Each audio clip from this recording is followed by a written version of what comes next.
It was like 4 weeks out from the show, and I actually just went through my emails and I checked, and I'd sent 517 emails in the space of like 4 weeks.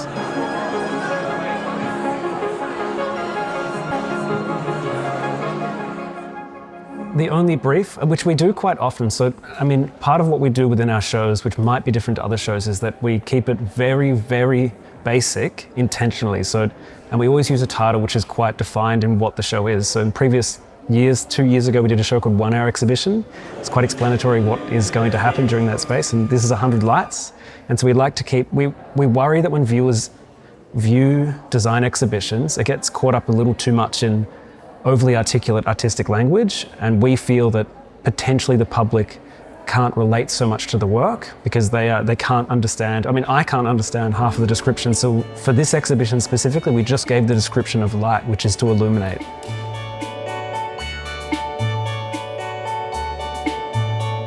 Well, this is the Toyo floor lamp by Jonathan Ben Tovim. Jonathan's been making work in his practice for a number of years now using materials he finds and sources, especially nearby. So his workshop's based in Reservoir, which is the north of Melbourne, and that's an area of Melbourne where there's a lot of car and smash repairs. So previous series he's produced are like the crash pendants and crash floor lamps, which is where he takes car panels from wreckers and then he'll drop bricks into those panels, and then he'll have them resprayed and mounted as lights. And so they're a remnant of an old car. And so this is a Toyota Corolla headlight, which has been rewired to be able to actually use all the different components of a headlight. The week before is when we really started to try to tune the show from a curatorial perspective, like think about how each object would work together. The challenging thing with lighting, especially when you're thinking about lots of lights, is just how they behave together. You know, we had a floor plan and we kind of brought all of the images in and started to kind of massage it from a material and scale perspective. But it wasn't until the day that it all arrived that we could kind of let it breathe. Because there were so many lights and we wanted to be as inclusive as possible, we ensured that there wasn't a kind of subjective approach where we only chose lights that we personally liked. It's much like how we don't refer to ourselves as curators, we refer to ourselves as organisers, because curation is a specific field and we are designers who organise as facilitators of exhibitions. So we aren't the arbiters of taste when it comes to lighting, nor do we produce that many lights ourselves. So we're just here to facilitate other people's work.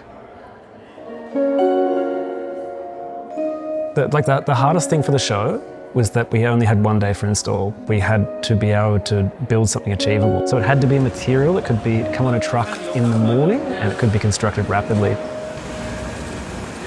I guess we're forever talking about the absurd waste from exhibitions. This is a show of 4 days.